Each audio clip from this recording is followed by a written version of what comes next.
Hoy estaremos considerando Apocalipsis capítulo 3, versículo 8 al 11. Seguimos viendo la carta dirigida a la Iglesia de Cristo en la localidad de Filadelfia. Vimos que Jesucristo se identificó como el Santo, el verdadero, el que tiene la llave de David. Jesús manifestó su aprecio por esta iglesia fiel, pues conocía su obra, porque aunque tenía poca fuerza, guardó su palabra y no negó su nombre. Durante su ministerio terrenal, Jesús dijo a sus discípulos: "El que me ama, mi palabra guardará". Juan capítulo 14, versículo 23.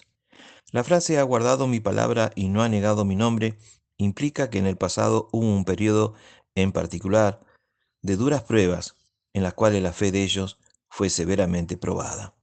El hecho de haber continuado fieles les aseguraba a estos cristianos que estaban en Filadelfia un futuro lleno de gloria. Jesús continuaría dándole oportunidades especiales a esta iglesia, pues les dice en el versículo 8: "He puesto delante de ti una puerta abierta, la cual nadie puede cerrar". En el Nuevo Testamento, la figura de una puerta abierta tiene que ver con la oportunidad especial para propagar el Evangelio. Véase, por ejemplo, Hechos capítulo 14, versículo 27, primera carta a los Corintios capítulo 16, versículo 9, segunda carta a los Corintios capítulo 2, versículo 12, carta a los Colosenses capítulo 4, verso 3.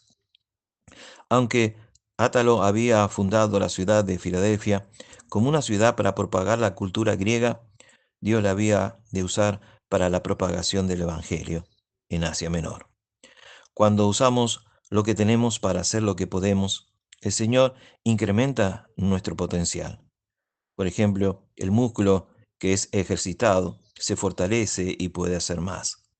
2 talentos pueden convertirse en 4. Mateo capítulo 25, versículo 17. Es obvio que dependía de la iglesia el aprovechar la oportunidad. Jesús abre la puerta y nos invita a entrar, pero no nos mete a la fuerza. Los cristianos que estaban en Filadelfia debían todavía aprovechar la situación. Aparentemente el Señor no dudaba de que ellos continuarían haciendo lo que podían con el nuevo potencial que tendrían. Se nos dice ahora en Apocalipsis capítulo 3, versículo 9: "He aquí, yo entrego de la sinagoga de Satanás a los que dicen ser judíos y no lo son, sino que mienten. He aquí yo haré que vengan y se postren a tus pies y reconozcan que yo te he amado". Ya estamos familiarizados con la frase sinagoga de Satanás, pues esta había sido usada en la carta a la iglesia que estaba en Esmirna, Apocalipsis capítulo 2, versículo 9. Hicimos notar que este término se refería a una sinagoga corriente, un grupo de judíos que no aceptaron a Jesús como Mesías.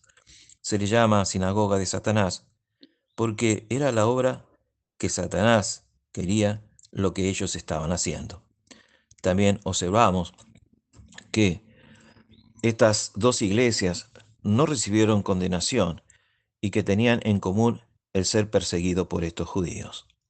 Es muy probable que los judíos de aquel entonces estuvieran usando la influencia política que tenían para instar a las autoridades romanas a ejercer más presión sobre los cristianos. Cuando Jesús le escribió a Esmirna, él dio a entender que la congregación iba a sobrevivir a los furiosos ataques de estos judíos. Pero la promesa que le hace a la iglesia que está en Filadelfia es más osada, pues dice: "He aquí, yo haré que vengan y se postren a tus pies y reconozca que yo te he amado". Para algunos esto significa que estos judíos que estaban en Filadelfia iban a hacerse cristianos. Opinan que esto es parte del cumplimiento de la promesa de una puerta abierta que se pone delante de la congregación. Otros sugieren que la promesa se refiere a que estos judíos no arrepentidos iban a reconocer, aunque de mala gana, que los cristianos eran ahora el pueblo especial de Dios.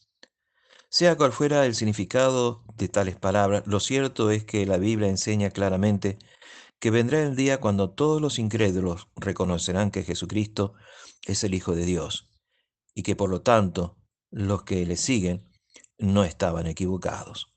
Dice Romanos capítulo 14, versículo 11: Porque escrito está, vivo yo, dice el Señor, que ante mí se doblará toda rodilla, y toda lengua confesará a Dios. En Filipenses capítulo 2, versículos 10 y 11, también se nos dice, para que en el nombre de Jesús se doble toda rodilla, de los que están en los cielos y en la tierra y debajo de la tierra, y toda lengua confiese que Jesucristo es el Señor para la gloria de Dios Padre. Jesús le aseguró a la iglesia que estaba en Filadelfia su continua protección. Apocalipsis capítulo 3, versículo 10, dice, por cuanto has guardado la palabra de mi paciencia, yo también te guardaré a la hora de la prueba que ha de venir sobre el mundo entero, para probar a los que moran sobre la tierra. Habían sufrido persecución en el pasado, y peores pruebas les aguardaban, pero Jesús iba a estar con ellos. Obsérvese que el juego de palabra que se hace aquí, como habían guardado su palabra, Él los guardaría a ellos. La frase la hora de la prueba se refiere a un momento de la persecución en un futuro inmediato. Entre el capítulo 6 al capítulo 19 se usa una variada imágenes para describir el terrible periodo de prueba que la iglesia tendría que soportar. Observemos que esta hora de prueba no vendría solamente sobre los cristianos, sino sobre todo el mundo, y que el único propósito de hacer esto es probar a los que moran sobre la tierra. En Apocalipsis, la frase los que moran en la tierra se refiere a los incrédulos. Véase el capítulo 6, versículo 10, capítulo 8, versículo 13, capítulo 11, versículo 10, capítulo 13, versículo 8, versículo 14, capítulo 17, versículo 8. En este pasaje nos enseña que cuando Dios permite que haya problemas sobre la tierra, lo hace en parte con el propósito de que las personas procedan al arrepentimiento. Tengamos presente esto a medida que avanzamos en el estudio del libro de Apocalipsis. Esta es una referencia clave para entender lo que Dios está tratando de llevar a cabo en los terribles desastres que se describen. La idea más importante que se expresa en el versículo 10 es que Él guardará, es decir, protegerá a los cristianos de la hora de la prueba. Esto significa que los cristianos serían inmunes a las enfermedades, a la guerra, a la hambruna, a la pestilencia. ¿Acaso los rodearía una barrera invisible que no puede ser penetrada por espada, flecha o alguna otra cosa? ¿Acaso está hablando de que nada, absolutamente nada, hará daño a los escogidos de Dios? Sabemos que no es así. Muchos cristianos iban a morir antes de que la prueba terminara. Véase Apocalipsis capítulo 6, versículo 9, capítulo 17, versículo 6. La promesa de Jesús debe significar entonces que Él los iba a llevar sin peligro a través de las pruebas, de las luchas. A los cristianos no se nos ha prometido que seremos libres de las pruebas, sino que tendremos los recursos espirituales necesarios para sobrevivir a ellas. En la segunda carta a Timoteo capítulo 3 versículo 11 se nos dice, persecuciones, padecimientos, como lo que me sobrevinieron en Antioquía, en Iconio y en Listra, persecuciones que he sufrido y de todas me ha librado el Señor.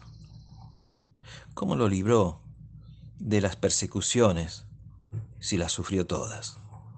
Un factor clave de la provisión de Jesús es una nueva actitud, un nuevo punto de vista acerca de lo que es importante y de lo que no lo es.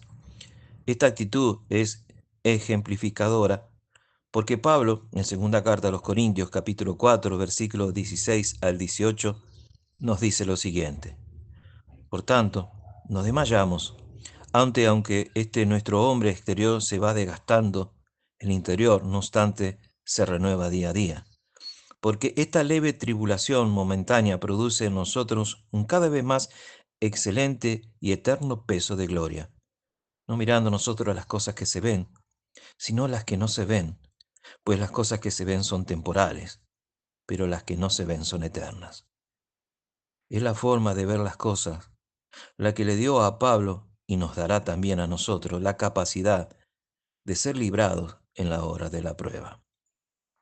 Las pruebas van a venir y algunas cosas nos van a acontecer, que obviamente no serán del todo agradables para nosotros. Pero si entendemos el motivo, la razón, la causa del por qué estamos pasando las pruebas y los beneficios que ésta tendrá si nosotros nos mantenemos fieles al Señor, nos gloriaremos en las pruebas. Jesús prometió a los cristianos que estaban en Filadelfia que Él no los iba a abandonar cuando las tribulaciones llegaran. Tampoco a nosotros nos abandona. Dice la carta a los Hebreos capítulo 13, versículos 5 y 6, sean vuestras costumbres sin avaricia, contento con lo que tenéis ahora, porque Él dijo, no te desampararé ni te dejaré. De manera que podemos decir confiadamente, el Señor es mi ayudador, no temeré lo que me pueda hacer el hombre.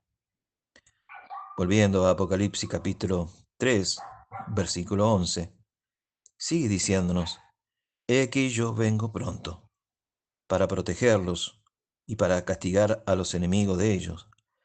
Pero le pide que tengan paciencia, pues dice el versículo 11 a continuación, retén lo que tienes para que ninguno tome tu corona.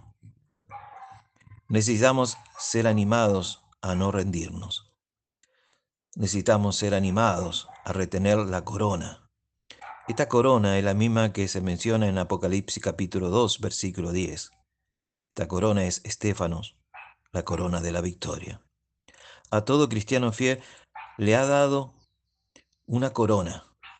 Se nos dice en la segunda carta a Timoteo, capítulo 4, versículo 8, que a Pablo le esperaba la corona de la vida eterna.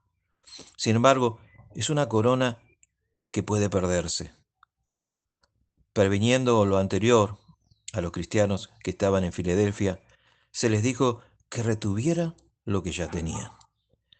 Físicamente era poco lo que estos cristianos tenían, pero si se toma en cuenta lo que realmente importa, era mucho lo que tenían. Tenían la salvación, tenían la palabra, tenían su fe en el Señor, las nuevas oportunidades que Dios les había dado y las promesas de Jesús. Por lo tanto, debían asirse firme de lo que Dios le había dado y no soltarlo jamás, ni por un instante. Pablo dijo a un grupo de cristianos que ellos serían salvos por el Evangelio si retenían la palabra que él les había predicado. Primera carta a los Corintios capítulo 15, versículo 2. La pregunta obvia es, ¿lo harás tú? ¿Retendrás la palabra de Dios? ¿Retendrás tu fe en el Señor Jesucristo? ¿Retendrás las nuevas oportunidades que Dios te ha dado? ¿Retendrás la salvación y la promesa que Jesús da a aquellos que le son fieles? Es mi deseo que así sea. Continuaremos con el mensaje a la iglesia en Filadelfia en la próxima lección. Gracias por tu amable atención. Que el Señor te bendiga grandemente.